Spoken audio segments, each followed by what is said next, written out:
예, 안녕하십니까. 자, 오늘은 이제 교재 190페이지 적용 대상 행위부터 검토를 하겠습니다. 그래서 이 건축법상 적용 범주 중에서 적용 대상 행위, 건축, 대수선, 그리고 용도 변경 이렇게 세 가지로 분류를 하게 되는데 비교적 출제가 참 많은 것 중에 하나가 적용 대상 행위가 되겠습니다. 그래서 뭐 최소 한 문제가 나올 테고요. 많으면 두 문제까지 구성되는 영역이 적용 대상 행위가 되겠습니다. 그래서 먼저 건축이라고 하는 개념이 나와 있고요. 가장 베이스 기초가 되는 거죠. 그래서 건축이라고 하는 거 신축, 증축, 개축, 재축 그리고 이전하는 것까지 다섯 개를 묶어서 우리가 건축이라고 부르게 됩니다. 그래서 아주 옛날에 문제 구성할 때는 이 이전이라고 하는 것도 건축의 일부다. 이게 이제 중요한 출제 포인트가 됐었고요. 그 중에서 먼저 신축, 건축물이 없는 대지, 새로 건축물을 축조하는 것 이렇게 정의를 하고요. 또 하나가 부속 건축물만 있는 대지에 주된 건축물을 축조하는 것도 신축에 포함이 됩니다. 해서 시험에 안 나오고요. 거기 보면 이제 괄호 열고 뭐 제외 뭐 복잡하게 되기 때문에 아직까지는 신축의 정의를 가지고는 문제 구성이 되지 않습니다. 증축이요.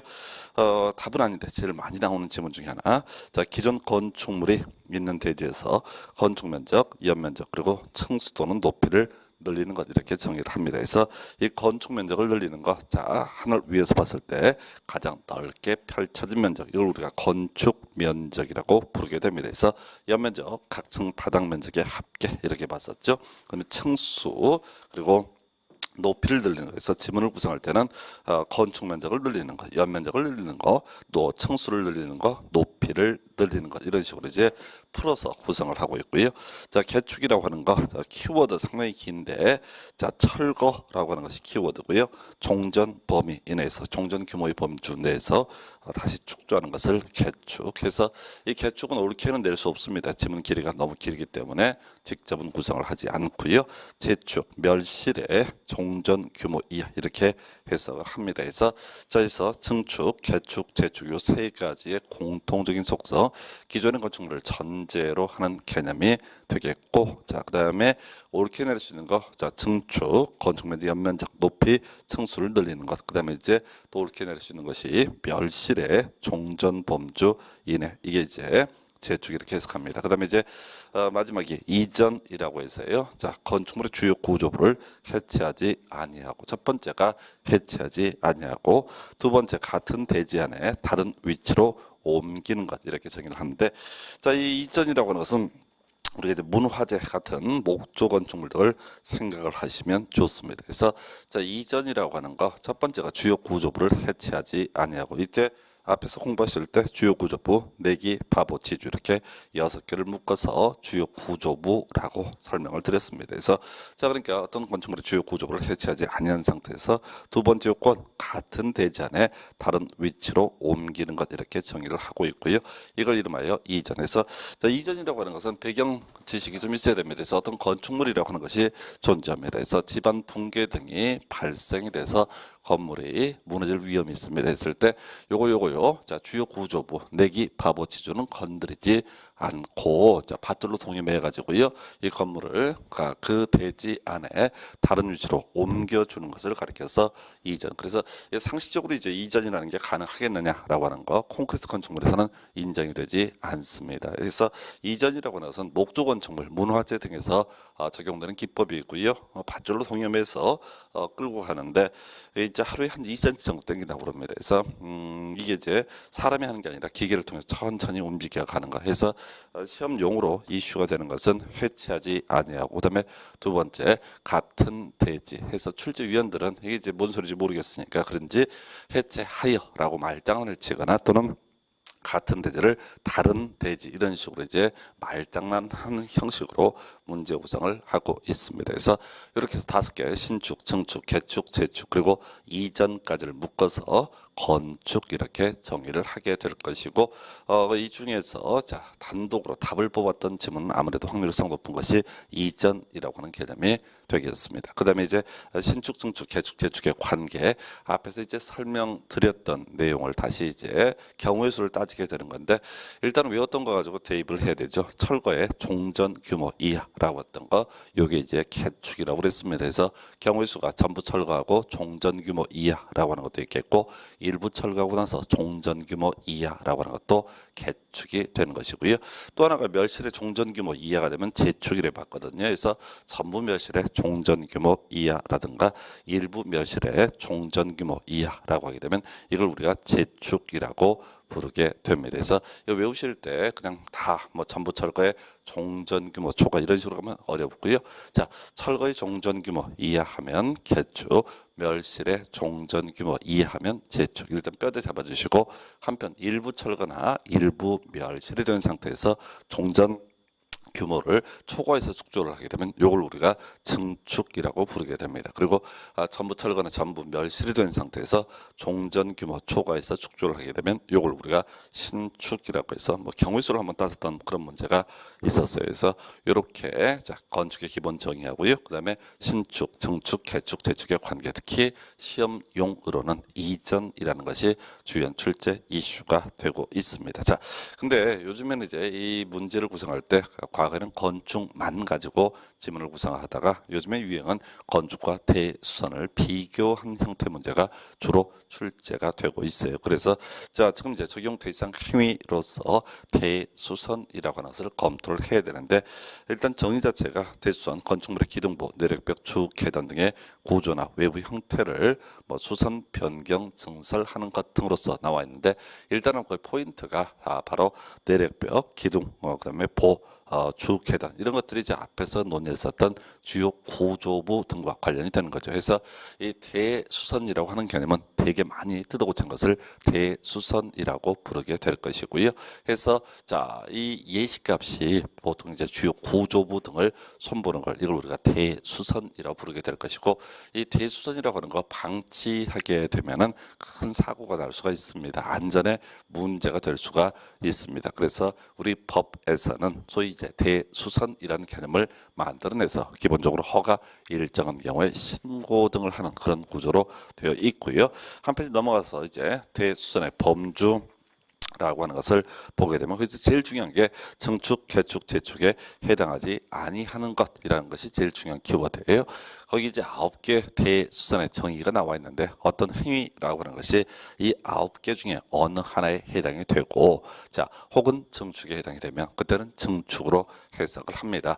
자, 그 9개 중에 어느 하나에 해당이 되고 자 개축에 해당이 되면 그것은 바로 대수선이 아니라 개축으로 정의를 하고요. 그 다음에 어떤 행위가 자 재축에 해당되면서 그 9개 중에 어느 하나의 요건을 충족을 하게 되면 이것은 재축으로 해석을 하게 된다 해서 자 시험 문제 대부분은 이제 요즘에 와서는 증개 재축이면서 바로 그 중에 어느 하나에 속했을 때 이게 대수선이다 이런 식으로 해서 틀리게 구성이 이루어지고 있습니다. 그래서 사실은 그 9개를 이제 분석해서 설명을 드리게 될 텐데 이거 외워봤자 사실은 증개재축 이 얘기랑 같이 맞물려서 항상 출제가 되기 때문에 요거만 외워서는 별 의미가 없습니다. 그래서 아예 마음의 준비 자체를 하셔야 돼요. 17회 때 문제 가는 그런 걸 이제 배제하고 출제가 되는데 그건 아주 오래전 문제 유형이고요. 요즘에 와서는 증개재축이면서 바로 대수선 이 두 가지 조건을 모두 충족하면 그것은 증축이나 개축이나 재축으로 본다. 요걸 갖고 출제 포인트를 삼고 있습니다. 그래서 이제 대수선의 범주라고 하는 게 9개가 쭉 나열이 되어 있는데요. 그 중에서 먼저 6개 내기 바보 지주라고 하는 것.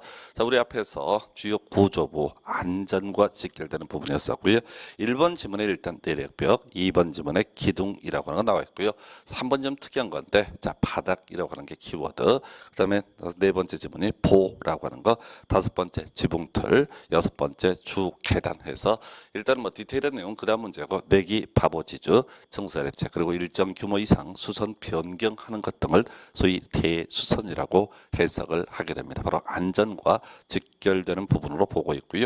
이런 것들을 자 건축물 소유자한테 마음대로 할 수 있게 맡겨두게 되면 그 안전 등에 거기 살고 있는 사람들의 안전 등에 문제가 발생을 하기 때문에 소위 대수선이라는 개념을 만들어냈습니다. 그래서 이걸 이제 좀 분석을 하는 걸 이제 보게 되면은 자 내력벽을 증설 해체하는 것, 자 내력벽을 증설하는 것 규모 불문하고 대수선으로 정의합니다.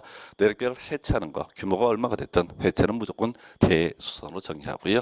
자, 수선의 경우하고 변경의 경우에는 일단 규모를 따져봐요. 그래서 그 규모가 30제곱미터 이상이 되게 되면 이걸 우리가 대수선으로 본다 해서 뭐 숫자는 사실 그렇게 중요한 포인트는 아니고요. 증설이나 해체에 있어서는 숫자 제한이 없다. 그리고 수선 변경에 있어서는 일정 규모 이상이 됐을 때만 이걸 우리가 대수선으로 정의를 하게 됩니다. 나머지도 구조가 똑같아요. 자, 기둥, 자, 증설할 때 개수 따지지 않습니다. 한 개, 두 개 불문하고 다 대수선. 역시 기둥을 해체하는 것도 개수를 불문하고 대수선. 한편 기둥을 수선이나 변경하는 경우에는 각 3개 이상, 3개 이상이 돼야만이 대수선으로 정의를 하고 있고요. 자, 세 번째가 바닥. 오히려 이게 특이하죠. 지금 내력벽, 기둥 이런 것들은 좀 단순한데 이 바닥이라고 하는 거 앞에 방화벽 그리고 방화 구획을 위한 바닥 또는 벽을 증설 해체하거나 수선 또는 변경하는 것 이렇게 되어 있습니다. 그래서 자 이제 증설 해체 그리고 수선 변경 여기는 이제 숫자도 없네요. 그래서 분석을 해갈 때 이런 식으로 이제 접근하는 거죠. 증설 해체는 규모 제한 없다. 수선 변경은 혹시 셀 수 있다면 보통 일정 규모 이상. 근데 뭐 바닥은 세기가 좀 애매한 것 같아요. 그래서 수선 변경 이렇게 바로 깔아버렸고요. 네 번째가 볼을 증설 해체하거나 3개 이상 수선 변경하는 것 이렇게 정의를 하고 있습니다. 다섯 번째 지붕틀 증설 해체하거나 3개 이상 수선 변경하는 것 해서 지붕틀 얘기는 직접 시험에 낼 수가 없습니다. 왜? 괄호 열고 뭐라고 여기 나와 있기 때문에 큰 포인트 안 되겠고요. 그 다음에 주 계단을 증설 해체 수선 변경하는 것 이렇게 정의를 하고 있어요.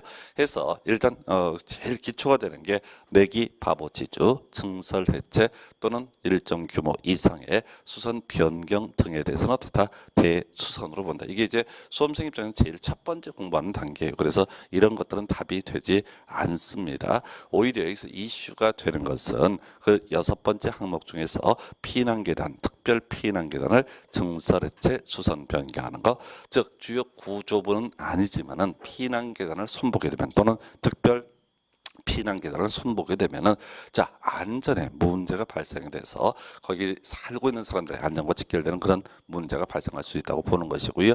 그래서 이것도 대수선으로 정의를 해서 기본적으로 허가를 받도록 규정을 하고 있어요. 그래서 문제 중에 그런 게 나왔었어요. 최근에 나왔던 문제 중에서 대수선 옳은 것을 고르시오라고 했을 때 내기 바보지주는 유치하기 때문에 워낙 기초가 되기 때문에 이런 걸 갖고 답을 구성하지는 않아요. 그래서 피난 계단 혹은 특별 피난 계단을 증설 해체 수선 변경하는 것 이렇게 해서 답을 구성을 했던 바가 있습니다. 그래서 기존에 나왔던 문제들을 분석을 하다 보면 하여튼 전반적인 문제 경향 출제하는 기술이 기승전결하게 되면 기나 승에서는 절대 답을 구성하지 않습니다. 좀 어려운 것을 가지고 출제가 이루어져요. 그래서 보통 수험생들이 이제 공부하는 방법 중에서 공인 중개사 시험이 많이 어려워졌다라고 이렇게 평가들을 많이들 하시죠. 이제 어디 가서 이제 뭐 얘기만 하면은 중개사 시험이 많이 어려워졌다는데 어려워졌는지 어쩐지 모르겠고 문제는 오히려 훨씬 좋아졌어요. 왜?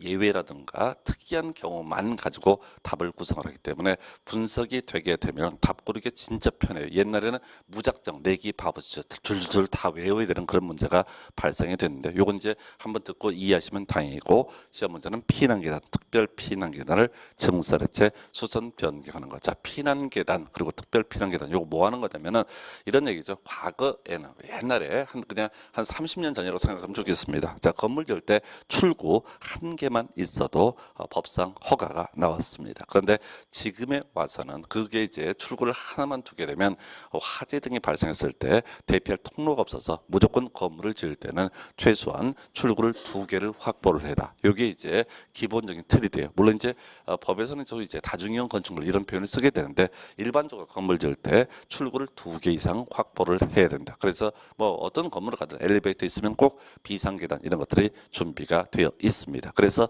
한 30년 전에 법을 바꿨어요. 출구를 2개 이상 확보를 해라. 자, 그런데 여기서 피난계단, 특별 피난계단이 왜 필요한 거냐면은 옛날 그 당시를 기준으로 이미 출구가 하나밖에 없었던 그런 건축물 등이 문제가 되게 됩니다. 그랬을 때 이거 어떻게 할 것이냐라고 했을 때 그렇다고 출구를 새롭게 하나 만들기는 대단히 곤란하거든요. 그래서 아주 낡은 건물들 혹시 보신 적 없네 시골 같은 데 가면 그런 건물 가끔 있어요.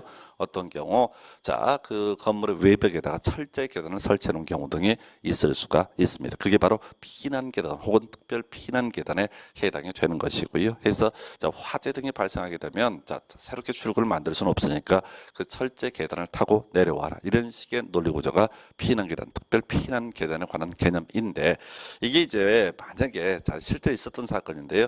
이걸 만약에 건축주 소유자 건축주 임의로 만들 수 있게 한다거나 이걸 손볼시키게 하게 되면 큰 사고가 났습니다. 경북 상주에서 있었던 사건이에요. 크리스마스 이브 전날 23일 날에 했었죠. 그래서 이분이 밤에 거기 맥주집이었는데 술 드시고 남들 다 정상적인 출구로 나가는데 무슨 그리 급한 일이 있다고 창문 열고 나가셨어요. 그게 이제 피난계단 표시가 된 쪽으로 나가셨는데 그 사연을 나중에 보니까 그분이 이제 나가고 나서 사실은 그게 있었어요. 그 지역 신문에서 나왔던 것이 실종 신고가 됐습니다. 그래서 그날 연락이 안 돼가지고 그리고 이틀 후에 시체로 발견됐어요. 그래서 3층에 떨어져 죽은 거죠. 그래서 이거 뭐냐면은 거기 원래 피난계단 혹은 특별 피난계단 철제 계단이 준비가 돼 있었어요. 자 그런데 이 건축주가 그 법에 따라서 사용 승인 받고 나서 빌려왔던 거기 때문에 다시 돌려줘 버린 거예요. 그래서 문 잠가놨겠죠. 근데 술 드시고 뜻한 바가 있어서 뛰어내렸던 그런 사건. 해서 이 피난계단 특별 피난계단을 손보게 되면은 안전 등의 문제가 될 수가 있다. 그래서 어떻게 하고 있다? 바로 대수선이라는 개념을 통해서 허가를 받도록 하고 있다. 이렇게 이제 가게 되는 것이고요. 그 다음에 이제 7번째 볼까요? 자, 다가구주택, 다세대주택 뭐 이런 거 나오는데 키워드로 한번 더 경계벽이라는 것이 될 거예요. 그래서 경계벽을 증설해 채 수선 변경하는 것 돼 있어요. 이것도 안전과 관련한 개념인데요. 자, 이건 이제 그 사건 때문에 만들어졌어요. 자, 김대중 정부 때 우리나라에서 최초로 여성 총리로 지명이 됐던 분이 장상 전 이화여자대학교 총장이셨어요. 그래서 그분이 이제 총리로 지명이 되고 나서 뭐 시끌시끌했습니다.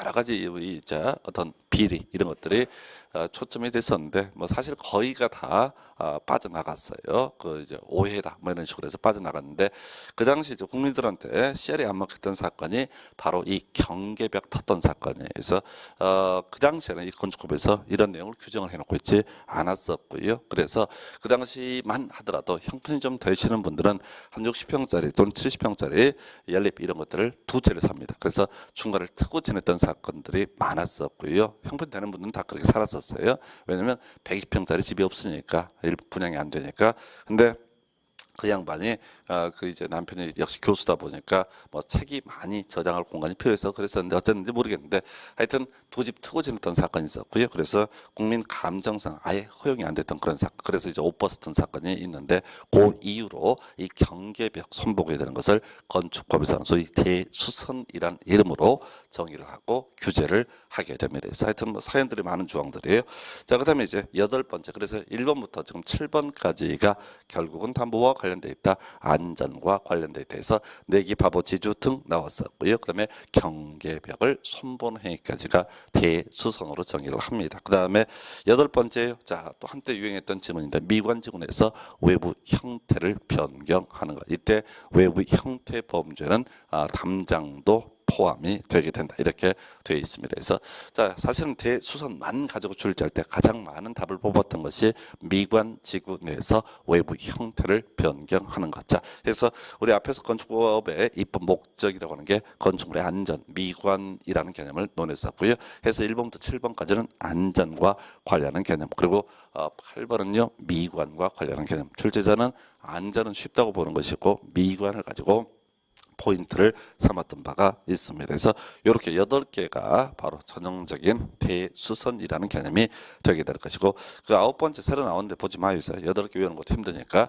그래서 이거 외웠는데 문제는 그거예요. 자, 이런 행위에 해당이 되고 혹시 증축에 해당되면 이것은 대수선이 아니라 뭐로 보겠다? 바로 증축으로 보겠다. 이런 행위에 해당되고 자, 개축에 해당이 되면은 이것은 개축으로 보겠다. 이런 행위에 해당이 되고 그리고 나서 재축에 해당되면 역시 이것은 대수선이 아니라 뭐로 보겠다? 바로 재축으로 보겠다 해서 제일 어려운 형태의 문제가 두 가지 조건을 모두 충족했을 때 증축, 개축, 재축으로 본다. 요걸 이제 출제 포인트로 요즘에는 삼고 있습니다. 왜 이걸 내게 되면은 자 건축과 대수선을 동시에 물어보는 그런 효과가 있기 때문에 그렇게 출제가 이루어지고 있고요. 그래서 요건 이제 관련한 부분을 하나 확인을 해볼 것이 우리 뒤에 여러분 교재 기준으로 자 몇 페이지를 가서 한참 뒤에 있는 내용인데 한번 확인해 볼 게 있어요.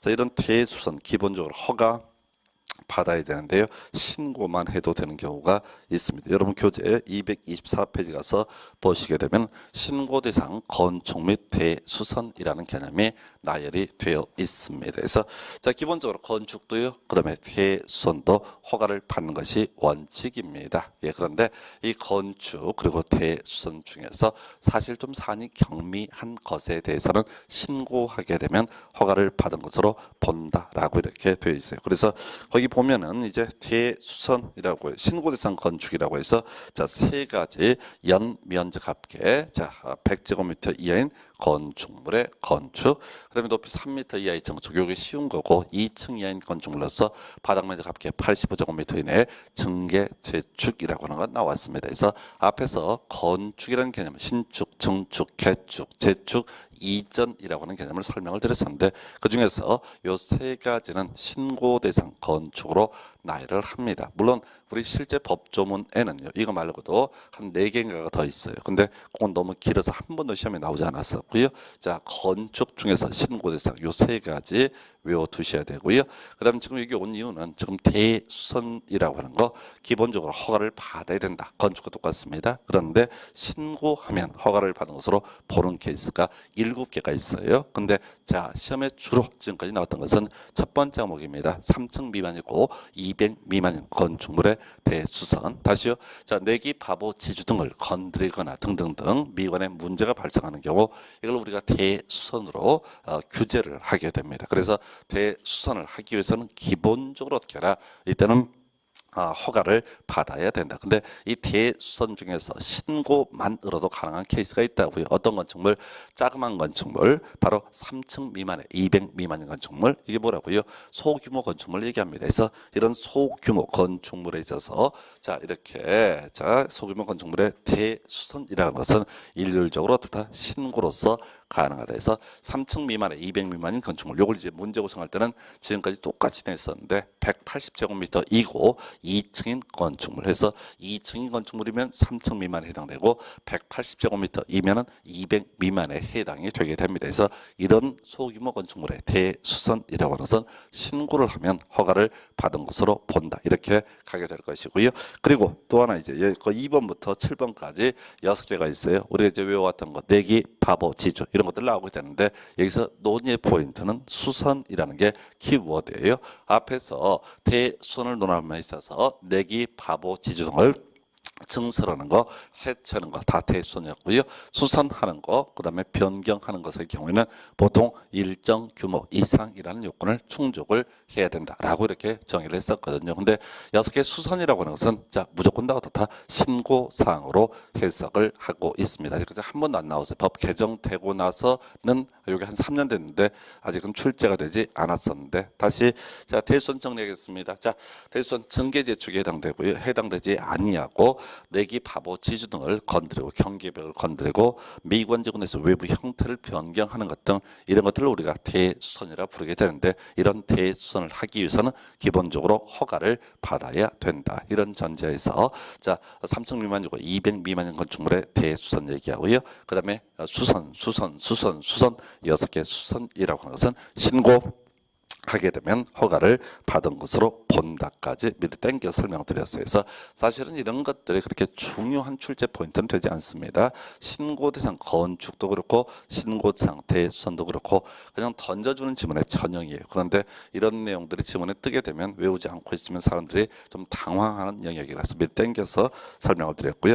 다시 돌아가야 돼요. 교재 192페이지 해서 지금요 대수선이라는 개념까지 설명드렸습니다. 그래서 세 번째 이제 적용 대상 행위로서 용도 변경이라는 개념을 확인을 해야 되는데요. 자, 이 용도 변경을 논하기 위해서는 건축물의 용도 분류라는 개념이 미리 암기가 돼 있어야 됩니다. 그래서 지금 용도 변경의 경우에는요, 매년 한 문제 정도 무조건 출제가 되고 있어요. 거의 안 나온 해가 없을 정도로 100% 출제가 되는데, 문제는 용도 변경이라는 개념은 그렇게 어렵지가 않아요. 그런데 이 용도 변경에 관한 문제를 풀기 위해서는 용도 분류라고 하는 것이 미리 전제가 돼야만이 이 문제를 풀어가실 수가 있습니다. 그래서 보통 나중에 수험생들이 포기해요. 귀찮아가지고 용도 분류를 외우기가 너무 힘드니까 용도 변경 알면서 그냥 포기하는데, 그러시면 안 됩니다. 그래서 이게 건축법이 보통 7문제 중에서 4문제에서 5문제 내가 맞출 만한 문제인데, 그냥 뭐지요? 어디서 나올지도 모를 그럴 내용들을 읽는 것보다 확률 높은 부분 힘들어도 정확히 하는 게 좋습니다. 그래서 이 얘기는 우리 앞에서 언제 바로 국토계 구할 때 건축물의 용도 분류 얘기는 한번 설명을 드린 바가 있습니다. 자, 그래서 그거 이제 먼저 확인을 좀 해볼 게 뭐냐면, 여러분 교재 기준으로 자, 이런 얘기 있었죠. 그래서 바로 용도 지구 앞에 있었던 거 교재 14페이지 가서 한번 확인을 해볼게요. 건축물의 용도 분류라고 하는 거. 어차피 내용은 똑같습니다. 근데 지금 가는 이유 중에 하나가 중간에 지금 법이 하나 개정이 됐어요. 해서 자, 그거랑 같이 수정을 하면서 말씀을 드리려고요. 자, 미리 수정할 거 먼저 확인해 볼까요? 바로 산업통해시설군의 운창공, 위, 참여장 이렇게 7개 용도군 들어가게 되는데요. 운수, 창고, 공장, 그다음에 위험물, 저장 및 처리시설, 자원순환 관련시설, 묘지 관련시설, 그리고 장례식장이라고 되어 있죠. 그래서 이 용도군 장례식장이라고 하는 것이 장례시설이란 이름으로 최근에 법이 개정이 됐습니다. 수정을 해주셔야 돼요. 그래서 용도군 중에서 장례식장 7번째 있잖아요. 이 장례식장이란 용도군을 장례시설이란 이름으로 바꿔주셔야 돼요. 그래서 사실은 이제 구조상은 이제 장례시설 이런 게 더 보기가 좋죠. 왜? 다른 애들도 주로 무슨 시설 이런 표현을 쓰게 되니까요. 그래서 그거 하나 수정하고요. 그 다음에 다시 돌아와서 지금 우리 교재 기준으로 용도 분류 다시 해놓은 거 192, 193페이지 걸쳐 있는 거. 자, 그 산업등의 시설군에서 마지막에 자, 장례식장이라는 용도군을 장례시설이란 용도군으로 고쳐 주셔야 됩니다. 그래서 지금요 용도 변경을 논하기 위해서는 건축물의 용도 분류. 자, 이게 30개 용도군인데요.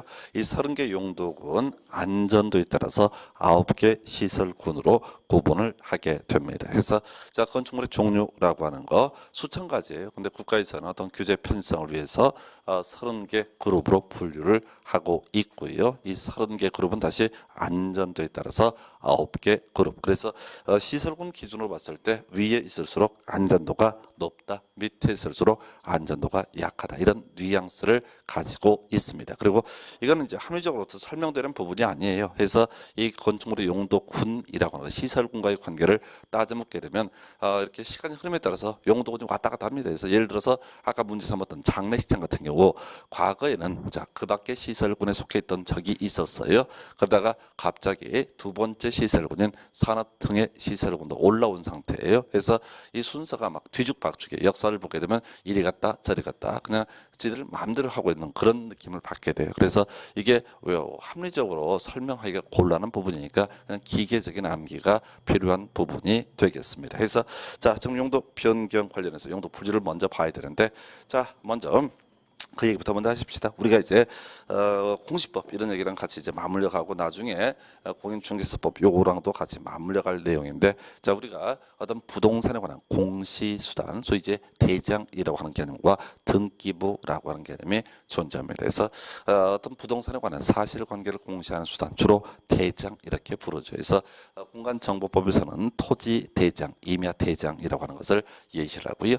그다음에 건축법에서는 건축물 대장이라고 하는 것을 예시를 하게 됩니다. 자, 그리고요 우리가 이제 부동산에 관한 권리 관계를 공시하는 수단, 부동산 등기법에서 두 가지로 분류합니다. 그래서 토지 등기부와 건물 등기부. 그래서 지금 이제 토지에 관해서 한정하게 되면 토지 등기부가 있고, 그 다음에 토지 대장, 임야 대장이 존재할 것이고요. 건축물에 관한 공시 수단, 건물 등기부하고 그 다음에 건축물 대장이라고 하는 거 크게 이제 두 개로 분류를 할 수가 있을 거예요. 자, 근데 문제는 그거죠. 자, 우리가 사실관계를 공시한다 또는 권리관계를 공시한다라고 했을 때 사실관계만 공시하고 또 권리관계만 공시하는 것이 아니라 토지 대장, 임야 대장은 토지의 지번, 지목, 소재, 지번, 지목, 면적, 위치 또는 경계, 경계는 빠지게 될 것이고 소재, 지번, 지목 이런 것들을 공시를 할 거예요. 근데 이 토지대장, 임야대장에도 소유자 이런 것들이 표시가 되게 됩니다. 자, 그리고 토지 등기부의 경우를 보게 되면 당연히 소유자 이런 게 중요한 이슈가 되는데 당연히 거기에도 자, 어떤 물건의 소유자냐라고 하는 부동산의 표시, 소위 표제부의 등기라는 개념이 필요해요. 그래서 자, 우리 이제 어디서 이 얘기를 하게 되면은 자, 중개사법 영역에서 중개대상물의 확인 설명이라고 하는 개념에서 이런 얘기를 합니다. 그래서 이 대장의 내용하고 자, 등기부의 내용이 다를 때 자, 기업공인중개사는 어떻게 설명을 해야 된다? 사실관계일 때는 대장을 중심으로 설명을 해야 되고 권리관계일 때는 그때는 이제 등기부를 중심으로 설명하다. 똑같은 논리 구조로 건물에 있어서도 사실관계를 설명을 하고자 할 때는 건축물 대장이라고 하는 것을 기준으로 설명을 해야 되고요. 권리관계를 표시를 하고자 할 때는 설명을 하고자 할 때는 건물 등기부를 중심으로 설명을 해야 된다. 이렇게 얘기를 합니다. 그래서 자, 이게 이제 기본적인 구조라는 전제에서 뭔 얘기를 하고 싶어서 얘기했냐면 바로 건축물 대장이라고 하는 거 바로 건물에 관한 사실관계를 공시하는 그런 대장의 일종이 될 것이고요. 그래서 문제가 되는 것이 이 건축물 대장에는 건물의 용도가 표시가 되는데 시설군 아니고요. 바로 용도군이 표시가 되게 된다. 그래서 건축물 대장을 보게 되면 이 건물이 몇 층이다, 연면적이 얼마다라는 내용 외에도 바로 용도군이 무엇이다 이런 것도 표시가 되게 된다 이렇게 얘기합니다. 그래서 이제 이런 전제하에서 이 건축물의 종류 수천 가지가 될 텐데 그거 바로 30개 그룹 용도군으로 분류를 하고요. 이 30개 그룹은 다시 9개 어느 하나의 시설군에 속하게 됩니다. 그래서 자, 순서 외우고 가셔야 되죠. 시설군 자산 전문 영교 근조의 해서 제일 위에 있는 거 자동차 관련 시설군이라는 개념이 되겠고요. 이 자동차 관련 시설군에는 용도군 하나 있습니다. 이름 똑같아요. 자동차 관련 시설에서 어떤 건축물을 주차장, 세차장, 폐차장 등의 용도로 활용을 하게 되면 이걸 우리가 자동차 관련 시설. 출제하는 포인트 운전학원, 정비학원. 자, 27회 부동산 학개론 영역에서 이 문제가 구성이 됐었습니다. 그래서 자, 요거 뭐랑 비교해 되면 자산 전문 영교에서 교육 및 복지시설군 영역을 찾아보게 되면 그중에서 교육연구시설이라고 하는 것이 있습니다. 해서 이 교육연구시설에 학교, 학원이라는 것이 존재하게 되는데 이 학원의 범주에 운전학원, 무도학원 제외라고 되어 있을 겁니다. 그래서 자, 운전학원은요 소위 교육연구시설이 아니라 자동차 관련 시설로 분류를 하고 있다. 요거 하나 포인트. 그리고 조금 이따 이제 비교하겠지만 무도학원은 역시 교육연구시설이 아니라 위락시설로 구분하고 있다는 것 좀 이따 확인을 하시게 될 겁니다. 그래서 하여튼 다시 돌아가세요. 자, 9개 시설군 중에 첫 번째가 자동차 관련 시설군이라고 하는 거 있고요. 두 번째 산업등의 시설군이라고 하는 개념 존재하죠. 그래서 이 산업등의 시설군 자, 종류가 운창공, 위, 참여창에서 7개 용도군으로 분류를 하게 됩니다. 그래서 운수시설 어떤 건축물을 공항, 항만, 고속버스 터미널 등의 용도로 활용하면 운수시설. 자, 공장, 창고 별 문제 없겠고요. 위험물 저장 및 처리설에서 주유소, 석유 판매소 등의 주요한 이슈. 그 다음에 자, 자원순환 관련 시설 큰 문제 안 되고요. 그 다음에 묘지 관련 시설에 화장시설 봉한다. 자, 큰 문제 없어 보이는데 지금 새로 이름 바뀐 게 기존의 장례, 식장이라고 했던 용도는 장례시설이란 용도로 이름이 바뀌었고요. 그 세부 용도에는 장례식장이 존재하게 됩니다. 그랬을 때 지금 이제 이렇게 봐야 되는 거죠. 이 장례식장이라고 하는 것은 소위 묘지 관련 시설에 속하지 않는다. 이게 이제 하나의 이슈 포인트가 될 수가 있겠습니다. 그래서 그 정도까지.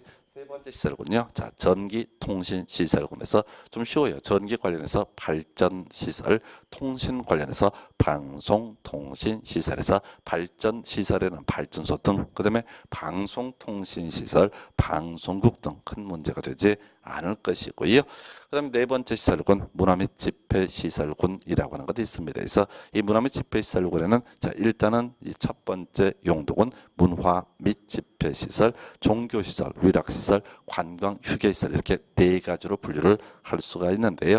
이 문화 및 집회시설에 소위 공연장 같은 거 있겠고요. 포인트가 될 만한 것은 동물원, 식물원이라고 하는 거, 이 동식물원이라고 하는 것은 소위 문화 및 집회시설로 분류합니다. 여기 비교할게 자산 전문 영교 건축의 해서 그 밖의 시설군을 보시게 되면 제일 하단부에 동물 및 식물 관련 시설이라고 하는 게 있어요. 그래서 어떤 건축물을 축사나 작물 재배사 등으로 쓰게 되면 이걸 우리가 동물 및 식물 관련 시설 이렇게 분류하게 되는데, 이 동식물원은 소위 동물 및 식물 관련 시설이 아니라 뭐로 분류하고 있다? 바로 뭐로? 자, 문화 및 집회 시설로 분류를 하고 있다. 뭐 이런 것들이 하나의 포인트가 되겠고요. 뭐 종교 시설 큰 이슈가 되지 않겠고요. 그 다음에 또 하나가 위락 시설, 카지노 영업소, 무도장, 무도학원이라고 해서 자, 카지노 영업소 건물을 카지노 영업소 용도로 활용을 하게 되면 바로 문화 및 집회 시설군 네 번째 시설군의 용도군인 위락 시설로 분류를 하고 있고요. 또 하나가 이제 무도학원이라고 하는 거, 무도장 무도학원에서 나이트클럽 같은 용도로 건물을 활용을 하게 되면 이거 바로 문화 매자 위락 시설로 분류를 하고 있습니다. 그리고 아까 봤던 것 중에 하나가 자산전문영교해서 교육 및 복지시설군의 학교, 학원 등의 용도로 건물을 쓰게 되면 바로 교육연구시설로 분류하게 되는데, 그 학원의 범주에 운전학원, 무도학원 제외라고 되어 있거든요. 그래서 어떤 건물을 춘배운학원, 무도학원의 용도로 활용을 하게 되면 용도군 바로 위락시설로 구분하고요. 자, 문화 및 집회시설군 중에서 네 번째 용도군 관광 휴게시설 해서 야외 음악당, 야외 극장 등의 대표적인 값이 되겠습니다. 그래서 이렇게 해서 자산 전문해서 네 번째 시설군 보셨고요. 다섯 번째 시설군 영업시설군이라고 하는 것이 있습니다. 그래서 자, 돈 내고 물건 사는데, 돈 내고 운동하는데, 돈 내고 잠자는데, 또 돈 내고 잠자는데, 이런 식으로 이제 기억을 했으면 좋겠고요. 먼저 판매시설이라고 하는 거, 백화점 등의 대표적인 값, 운동시설 뭐 큰 이슈 안 되고요.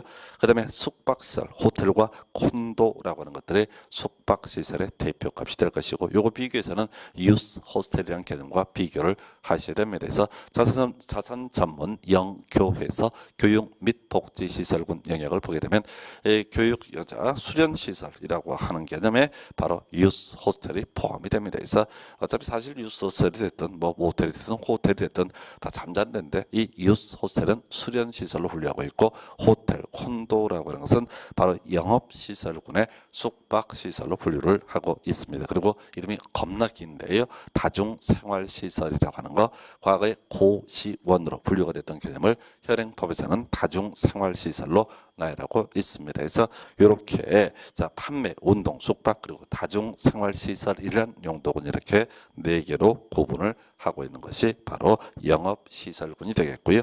그다음에 이제 교육 및 복지시설군에서 여섯 번째 시설군입니다. 그래서 먼저 교육 관련해서 교육연구시설과 수련시설, 야영장시설 이렇게 묶어봤으면 좋겠고요. 그다음에 복지와 관련해서 의료 시설과 노유자 시설 등으로 구분을 해놓고 있습니다. 그래서 이 교육연구시설에 학교, 학원 등 포함이 되고요. 이때 학원의 범죄 무도 학원 제외라고 하는, 운전학원 제외라고 하는 거, 그리고 이제 아직은 구성이 안 됐는데 유치원이라고 하는 것도 저희 학교의 한 용도로 분류를 하게 됩니다. 그래서 과거에 이게 한 4, 5년, 한 5, 6년 됐나요? 이명박 정부 중간 때부터 이게 이제 유치원이 과거에 노유자 시설로 분류가 되다가 뭐 공교육 확대 뭐 이런 정책과 같이 맞물려 가면서 유치원이라고 하는 것이 교육연구시설의 일종으로 편입이 되게 됩니다. 그래서 그 정도고요. 그 다음에 이제 수련시설에서 유스 호스텔, 호텔 콘도는 숙박시설, 그리고 새롭게 작년에 법이 들어온 것이 야영장 시설이라고 하는 거, 야영장 시설 특별히 뭐 문제는 없겠고요. 그다음 복지 관련해서 의료시설이라고 하는 거, 병원 이렇게 정리를 해놨습니다. 병원이 참 많습니다. 그래서 묶어서 어떤 건축물을 병원 등의 용도로 활용하면 모두 어떻다? 의료시설, 뭐 정신병원, 치과병원, 종합병원 쭉 나오게 돼요. 그래서 무조건 병원은 어떻다? 의료시설. 바로 비교할 것이 의원이라고 하는 거. 의원은 일종 근생시설로 분류를 하고 있습니다. 그 다음에 아동 노유자 시설은 뭐 큰 문제 없겠고요. 근린생활시설군 자산자문 영교근해서 7번째 시설군이고요. 이 근린생활시설 1종 근생시설과 2종 근생시설 이렇게 두 개로 분류를 하고 있습니다. 그래서 1종 근생시설 대표값 슈퍼마켓 19회 때 출제가 됐었고요. 그 다음에 의원, 마을회관 등 존재할 수 있겠습니다. 한편 2종 근생시설에는 자 바로 일반 음식점, 노래연습장, 공인중개사 사무소 등 사실 종류가 워낙 많아요. 워낙 많은데 지금 몇 개 상징적인 것들을 제시를 해봤고요. 그래서 근린생활시설군 나중에 용도 변경 관련해서 뭐 따로 이슈가 될 만한 것이 이게 되겠고요. 그 다음에 이제 8번째 시설군 주거업무시설군이라고 하는 거. 자 크게 용도군 단독주택, 공동주택, 업무시설, 교정 및 군사시설까지 총 4가지 용도군. 그 중에서 이제 제일 영향가 없는 게 교정 및 군사시설이죠. 교도소라든가 또는 군부대 등으로 군부대용으로 어떤 건물을 쓰고 있다 그러면 교정 및 군사시설. 자 그리고 이제 업무시설. 자 국가 지자체 청사하고요. 오피스텔 해서 뭐 그런 경우 있어요. 뭐 이제 시청, 구청 이런 데서 공간이 부족했을 때 민간이 쓰고 있는 건물 좀 빌려가지고 쓰는 경우 등 존재할 수 있습니다. 했을 때 그 건축물 대장을 보게 되면 그 부분은 바로 업무 시설로 되어 있다. 이런 취지가 되게 될 것이고 특히 이제 오피스텔이라고 하는 거 업무 시설 이렇게 기억을 하셔야겠고요. 그 다음에 자 용도군 중에서 단독주택이라는 용도군 여기는 이제 좀 골 때리는 게 협의에 단독주택이라는 개념이 있습니다. 그래서 단독주택이라는 용도군은 단독주택, 다중주택, 다가구주택, 공관 등으로 분류가 되는데 자 요 이제 세부 용도 관련해서는 다중주택이라고 하는 것과 다가구주택이 주된 이슈 해서 다중주택은 3층 이하의 330 이하, 다가구주택은 3층 이하의 660 이하 이렇게 정의를 하고요. 이때 다중주택 보통 이제 하숙집 같은 개념을 얘기하고 있습니다. 그래서 자 그리고 이제 다가구하고 다주택 항상 헷갈리는 것 중에 하나인데 우리가 단독주택을 살 때는 호가구라는 표현을 쓰는 것이 일반적인 용례가 될 것이고 공동주택을 살 때는 세대라는 표현을 쓰는 것이 일반적인 용례가 되겠습니다. 그래서 다중과 다가구 이렇게 구분해 봤고요. 그 다음 다세대와 다가구 이렇게 구분했고 공동주택, 아파트립 다세대 기숙사, 뭐 기숙사는 중요 포인트는 상대적으로 아니고 아파트 5개층 이상이 주거 용도로 쓰이게 되는 것을 아파트, 연립과 다세대 공통점 4개층 이하를 주거 용도로 쓴다라고 하는 것이 공통점인데 660을 초과하게 되면 연립, 660 이하가 되면 이때는 뭐로 분류한다? 바로 다세대로 분류를 하게 됩니다. 그래서 자 이건 이제 사실 건축법에서는 뭐 단독과 공동 이런 분류는 사실 많은 포인트는 아닌데 부동산 학개론 영역에서 자꾸 이제 이 건축물의 용도 분류 얘기를 가지고 출제가 이루어지고 있습니다. 그 정도고요. 마지막으로 이제 그 밖의 시설군 동물 및 식물 관련 시설이라고 하는 거 축사와 작물 재배사 포함되고요. 이미 지적한 것처럼 동물원, 식물원 등은 문화 및 집회 시설로 분류를 하는 것이 소위 동물 및 식물 관련 시설로는 분류를 하지 않는다. 뭐 이런 게 논의 포인트가 되겠습니다. 그래서 자 이렇게 해서 건축물의 종류, 자 자산 전문, 영교, 건축의 이렇게 9개 시설군 그리고 30개 용도군에 대해서 확인을 해봤고요. 자 문제는 이게 이제 이렇게 건축물의 용도 분류가 되어 있다는 전제하에서 이 용도 변경이라고 하는 거, 자 우리 앞에서 건축과 대수는 기본적으로 허가 받아야 되고요. 아까 미리 봤다시피 일정한 건축, 일정한 대수선에 대해서는 신고하면 된다까지 공부했던 바가 있습니다. 자 그랬을 때 이제 194페이지 가서 용도 변경에 관한 규제라고 해서 그게 이제 두 가지 경우로 분류를 하죠. 서로 다른 시설군 간의 용도 변경하고 같은 시설군 간의 용도 변경해서 앞에서 얘기할 때 시설군이라고 하는 개념은 그렇게 해석을 하자고 그랬습니다. 그래서 자 위에 있는 시설군이 스스로 안전도가 높다. 밑에 있는 시설군 스스로 상대적으로 안전도가 낮다. 해서 자 먼저 서로 다른 시설군 간의 용도 변경이라고 해서 허가 대상 용도 변경이라고 하는 거. 자 밑에서의 하위 시설군에서 상위 시설군으로 건축물의 용도를 변경을 하고자 합니다. 그럼 어떻게 한다고요? 허가를 받아야 된다. 자 그리고 상위 시설군에서 하위 시설군으로 건물의 용도를 바꾸고자 한다라고 하면 이때는 신고 대상 용도 변경이라고 얘기를 하게 됩니다. 그래서 뭐 말은 되게 쉬워요. 올라가면 이제 허가, 내려가면 신고. 근데 뭐가 올라가고 뭐가 내려가는지 건축물의 용도 분류라는 개념이 암기가 되어 있지 않게 되면 아무 쪽에도 쓸모없는 얘기죠. 그래서 건축물의 용도 분류라는 개념이 정말 양이 많은데 외워야 할 항목 중에 하나가 될 것이고요. 오른쪽 페이지에 같은 시설군 안에 용도 변경에서 시설군이 같다라고 한다면 자 여기서는 안전도가 동일하다라는 의미를 가지고 있습니다. 그 중에 첫 번째가요. 건축물 대장의 기재사항 변경 신청이라고 되어 있어서 같은 시설군이면서 용도군이 다르다라고 한다면 이때는 바로 건축물 대장의 기재 내용 변경 신청을 해야 된다. 그래서 예를 들어 이런 경우 볼까요? 어떤 건축물을 문화 및 집회 시설로 쓰고 있습니다. 자, 이 문화 및 집회 시설을 종교 시설로 용도를 변경을 하고자 한다. 그러면 이 문화 및 집회 시설도 종교 시설도 둘 다 문화 및 집회 시설군에 속해요. 그래서 용도군이 똑같기 때문에 허가나 신고의 문제는 발생하지 않고요. 바로 건물의 용도군을 표시하고 있는 건축물 대장의 내용을 변경해 달라라고 하는 건축물 대장 기재 내용 변경 신청이라고 하는 것을 하면 된다라고 할 것이고요. 한편 어떤 건축물을 공연장에서 전시장으로 용도를 변경하고자 합니다. 그래서 공연장, 전시장 둘 다 문화 및 집회시설이에요. 그래서 같은 용도군 내에서의 용도 변경이라고 해서 따로 이 허가나 신고 이런 것들이 당연히 필요가 없다. 당연히 건축물 대장, 기재 내용 변경 신청도 필요가 없습니다. 왜? 용도군이 똑같기 때문에. 자, 그리고 하나만 더 보실 것이 바로 근생시설 상호간의 용도 변경에서 자 원래 이제 근린생활시설군에는 일종 근생시설과 2종 근생시설 등 이렇게 구분을 지을 수가 있는데요. 문제는 그거죠. 자, 이 근생시설 칸에는 과거에는 이제 같은 시설군이고 다른 용도군이기 때문에 건축물 대장, 기재 내용 변경 신청 이렇게 하도록 규정을 했었는데 별 의미가 없다고 보는 거죠. 고만고만하기 때문에. 그래서 법에서 이제 새롭게 좀 특례 조항을 만들어서 근린생활시설 상호간의 용도 변경이라고 하는 것은 소위 허용 대상 용도 변경이다 이렇게 정의를 합니다. 그리고 묶어서 보실 것 중에 하나가 교재 194페이지의 개설 부분인데요.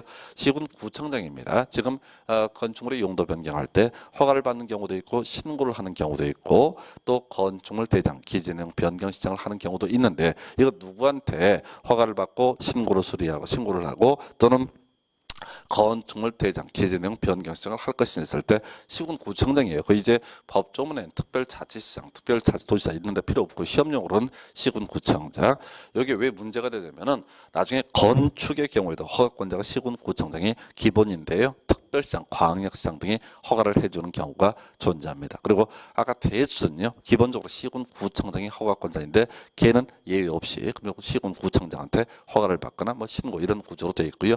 바로 이 용도 변경이라고 하는 거, 자, 그 누구한테 이 얘기를 하느냐라고 했을 때 시군구청장에서 문제 구성을 할 때는 이러이러한 용도 변경을 하고자 할 때 특별시장, 광역시장의 허가를 받아야 된다. 또 특별시장, 광역시장에게 건축물 대장 기재 내용 변경 신청을 해야 된다. 이런 식으로 장난을 쳐요. 해서 여기 이제 건축과 용도 변경을 비교하기 위해서 문제 구성하는 그런 영역이고요. 그래서 단순화시켜야 돼요. 바로 자, 무조건 얘는 뭐다? 시군구청장에서 옆에 지문들 구성되는 것들을 보게 되면은 꼭 얘를 갖고 특별시장, 광역시장 이 장난을 치게 되는데 이게 이제 적용 대상형이 건축에서만 경우에 따라서 특별시장, 광역시장이라는 개념이 문제가 되게 될 것이고 나머지는 다 뭐라고요? 대수선이든 용도 변경이든 다 시군구청장 이렇게 해석을 합니다. 그래서 자 이렇게 해서 자 적용 대상 행위라는 개념 보시고 좀 쉬었다가 자 건축물 관련 규제, 대지 관련 규제에서 교재 203페이지부터 확인을 해 가겠습니다.